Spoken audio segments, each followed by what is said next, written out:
नमस्कार दोस्तों। आज हम सब मिलके एक बहुत ही दिलचस्प सफर पर निकलने वाले हैं। हम ये समझने की कोशिश करेंगे कि हमारा दिमाग आखिर गणित सीखता कैसे है। देखिए, ये सिर्फ मुश्किल इक्वेशंस को सॉल्व करने के बारे में नहीं है, बल्कि उस बुनियाद को समझने के बारे में है कि हम नंबर्स, शेप्स और पैटर्न्स की दुनिया को कैसे देखते और समझते हैं। बड़ा ही फैसिनेटिंग सफर होने वाला है। तो चलिए शुरू किया जाए।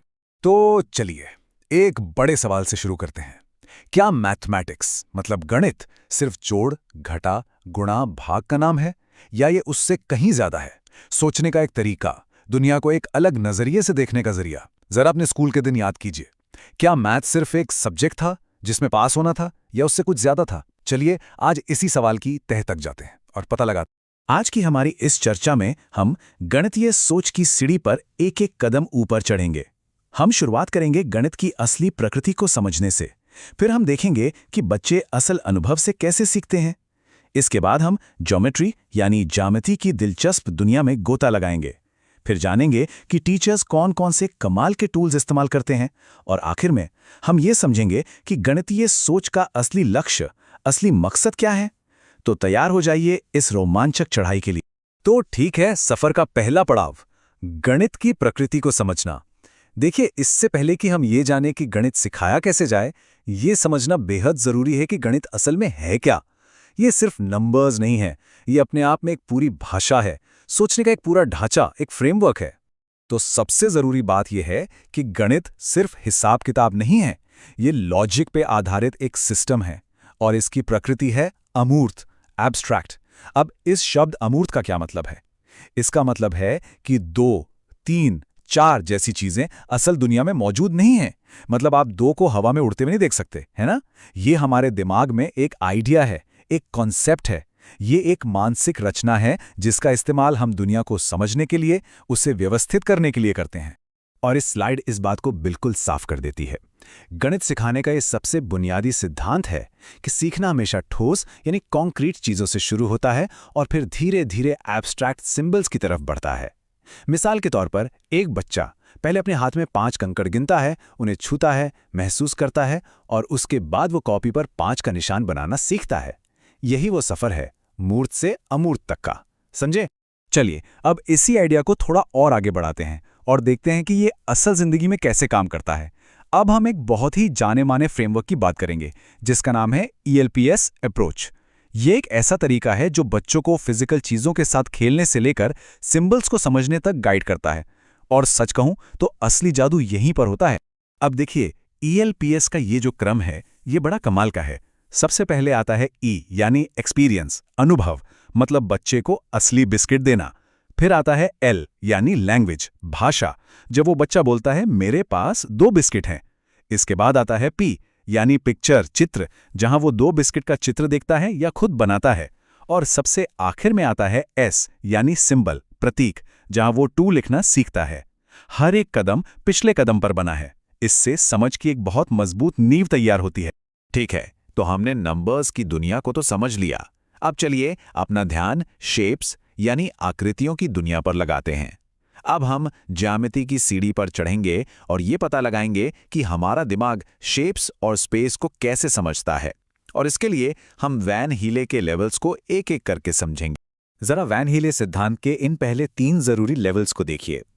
लेवल 0 पर एक बच्चा एक गोल रोटी को रोटी ही कहेगा, क्योंकि वो उसे उसकी शक्ल से पहचान रहा है, वृत्त या सर्कल के तौर पर नहीं।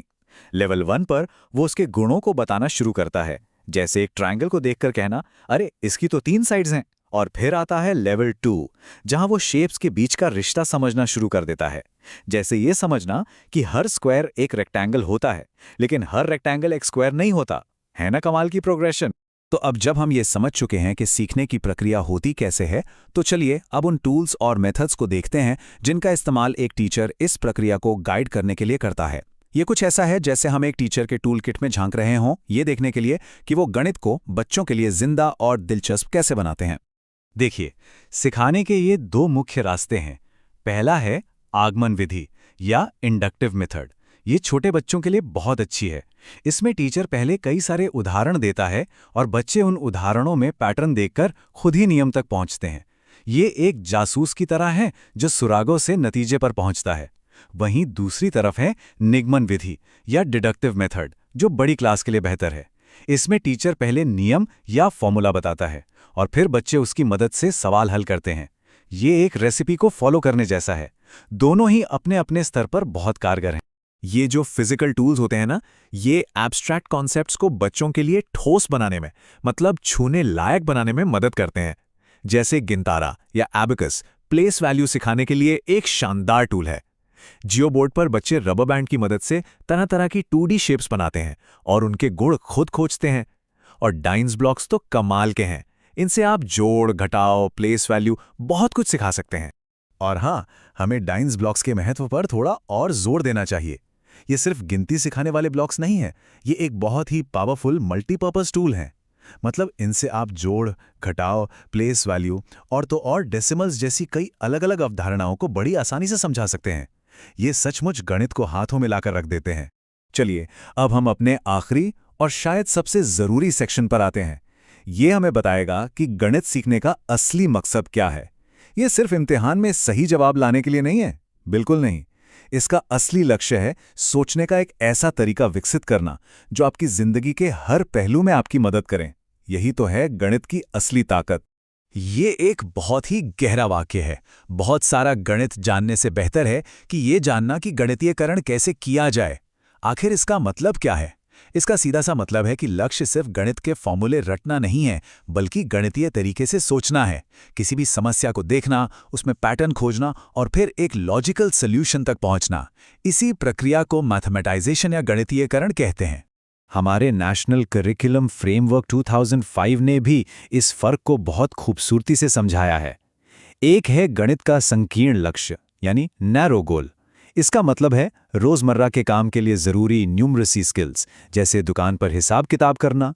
लेकिन एक है उच्च लक्ष्य, यानी हायर गोल। इसका मतलब है एक मैथमेटिकल माइंडसेट विकसित करना, समस्याओं को हल करने की क्षमता, क्रिटिकल थिंकिंग और रचनात्मक समाधान खोजने की काबिलियत। बच्चे के सोचने का तरीका ही गणितीय हो जाए, यही असली मकसद है। गणितीय सोच के इसी सुंदरता को दिखाने के लिए महान गणितज्ञ श्रीनिवास रामानुजन की ये कहानी सुनिए। एक बार जब वो अस्पताल में थे तो उनके मेंटर जीएच हार्डी उनसे मिलने आए। हार्डी ने कहा कि जिस टैक्सी से वो आए उसका नंबर 1729 बड़ा ही बोरिंग नंबर था। इस पर रामानुजन ने तुरंत जवाब दिया, नहीं, ये बहुत ही दिलचस्प नंबर है।